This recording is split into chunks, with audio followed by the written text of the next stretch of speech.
என்ன தெரியுமாங்க, இத்தனை நாள 2வது குழந்தை வேணான்னு நான் தான் கதறிக்கிட்டு இருந்தேன். இப்ப என் கூட சேர்ந்து என் தாய் குழம்பு பக்கத்துல உட்காந்துட்டு இன்னொரு குழந்தை பிளானோட எவ்வளவு, அதாவது நானும் இருக்கேன் தங்கச்சி இருக்கு, 2 பேர்த்துல எவ்வளவு இந்த வீட்டுக்குள்ள கால் எடுத்து வச்சீங்கன்னா நீங்க வீட்டுல இருங்க, நான் வீட்டை விட்டு வெளியே போறேன் அப்படின்ட்டுருச்சு.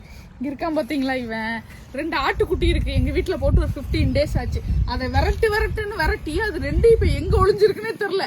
ரொம்ப நேரமா தேடிக்கிட்டு இருக்காங்க, கிடைக்கல. அதைத்தான் நாங்களும் தேடிக்கிட்டு இருக்கோம். அடுத்து விட்டுட்டான், கோழியை விரட்டிக்கிட்டு இருக்கான்.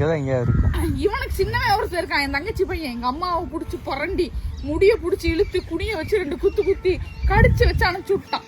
இதெல்லாம் கூட பரவாயில்ல, ஒரு 2 நிமிஷம் என் தங்கச்சி தானே ஒரு 20 நிமிஷம் வெளியே போயிட்டு வந்தோம், துணி தைக்க கொடுக்கணும் அப்படின்னு சொல்லிட்டு. ஒருத்தன் உச்சா வருதுங்கிறான், இன்னொருத்தன் கக்கா வருதுங்கிறான், ஒருத்தன் குளிக்க வைக்கிறான், ஒருத்தன் கழுவி விடுங்கிறான். எங்க அம்மா இன்னொரு குழந்தை தயவு செஞ்சு வேண்டாம்மா, நம்ம குடும்பத்துல என் பாடி தாங்காதுன்னு சொல்லி எங்க அம்மா ரெஃப்ரெஷ் ஆகிறன்னு சொல்லி 30 நிமிஷமா ரெஸ்ட் எடுத்துக்கிட்டு இருக்கு.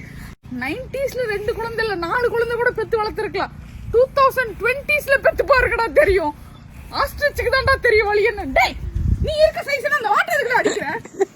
மாடு முட்டுச்சுன்னு வச்சுக்கோ, டேய் முட்டிரும். மாடு வந்துச்சுன்னா கோவம் ஆயிடுச்சுன்னு வச்சுக்கோ, ஆட்டு தேடுவோமா.